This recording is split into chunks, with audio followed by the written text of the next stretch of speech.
வணக்கம் மக்களே, இன்றைக்கி பார்த்தீங்கன்னா 30 கிலோ வடி பிரியாணி வந்து நம்ம ஊத்துக்கோட்டையில் செய்ய போகிறோம். அது எப்படி செய்யலாம்னு பார்க்கலாம் வாங்க.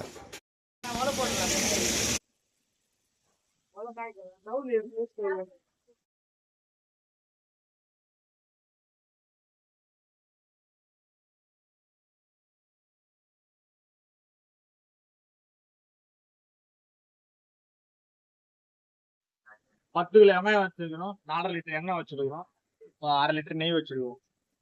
அடுத்து என்னென்ன போதும் ஒன்று சொன்னலாம். ஓகே, இப்போ பார்த்தீங்கன்னா வெங்காயம் நல்லா ரோஸ்ட் ஆகிடுச்சு. அடுத்து வந்து பார்த்தீங்கன்னா கொத்தமல்லி புதினா தலை ஃபஸ்ட்டு வைக்கணும். கொத்தமல்லி புதினா தலை, பச்சை மிளகாய் இதெல்லாம் சேர்த்து வச்சுட்ட உடனே நல்லா வதக்கணும். நல்லா வதக்கி கொஞ்சம் அது லைட்டாக கொஞ்சம் எண்ணெய் பிரியணும். எண்ணெய் பிரிஞ்ச பிறகு என்ன பண்ணணும்னா பூண்டு போடணும். ஓகேங்களா, பூண்டு, மிளகாத்தூள், உப்பு, மற்ற மசாலா ஐட்டம். ஏன் இதில் இறக்குறோன்னு பார்த்தீங்கன்னா, எண்ணெயில் இதை வந்து ஃப்ரை பண்ண போனாங்கன்னா நம்மளுக்கு வந்து கலர் நேச்சுரல் கலர்லேயே கலர் வந்துடும். நம்ம ஆட் ஆன் கலர்லாம் போட வேண்டிய அவசியம் இருக்காது. ஸோ அதனால் வந்து நம்ம மிளகாப்பொடி, உப்பு, மஞ்சத்தூள் அது எல்லாமே இறக்கி நம்ம பூண்டுலேயே இறக்கி நல்லா வதக்கிட்டு அப்புறம் என்ன பண்ணணும் பார்த்தீங்கன்னா, கொஞ்சம் எண்ணெய் பிரிஞ்சோன்னு என்ன பண்ணுவோன்னா நம்ம இஞ்சி அரைக்கிறோம். இஞ்சி போட்டு நல்லா வதக்கிட்டு இதுவும் நல்லா ஃபுல்லாக 2 நல்லா வதங்கணும்னு நல்லா ஒரு டெக்ஸ்சர் வரும். அதுக்கப்புறம் வந்து தக்காளி போட்டு தயிர் வைக்கிறோம். வச்சுட்டு நல்லா வதக்கிட்டு அதுக்கப்புறம் தண்ணி ஊற்றுறோம். இதுதான் வேலை.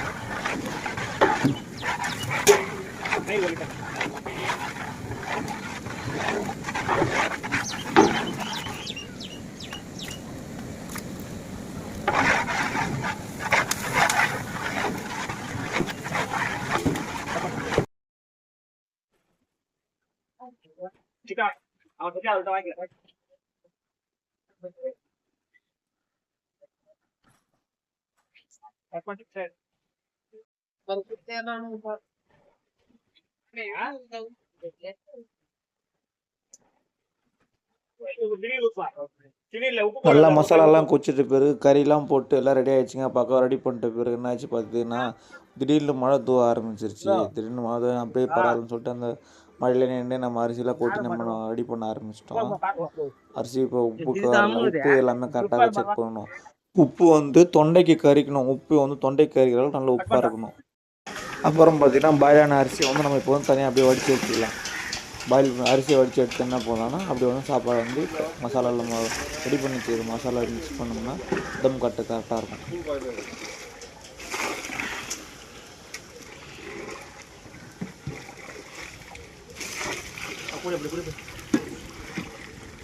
எப்பவுமே பார்த்தீங்கன்னா தம்மு கட்டும் போது என்ன பண்ண பார்த்தீங்கன்னா கீழே நெருப்பு எடுத்த உடனே ரிங்கு கட்டக்கூடாது.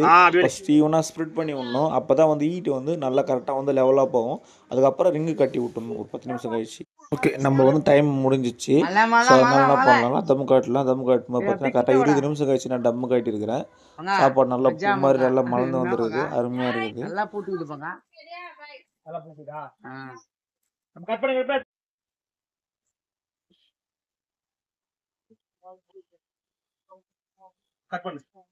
ஃபைனலாக பார்த்தீங்கன்னா மக்களே நெய் அடிச்சுட்டு சாப்பாடு நம்ம திருப்பி பெரட்டி போட்டலாம். மேலே இருக்கிற சாப்பாடை வந்து பெரட்டி விட்டோம்னா சாப்பாடு வந்து கீழே மாரி நல்லா சாஃப்டாகிடும். மேலே இருக்கிற சாப்பாடு பாரு மக்களே நல்லா உதிரி உதிரியாக சேமியா மாதிரி நீட்டாக வந்துருக்குது. அருமையாக வந்துருக்குது. இந்தமாரி தொடர்ந்து வீடியோ பார்க்கணுன்னா வீடியோ வந்து சப்ஸ்கிரைப் பண்ணுங்கள், லைக் பண்ணுங்கள், ஷேர் பண்ணுங்கள். நன்றி, வணக்கம்.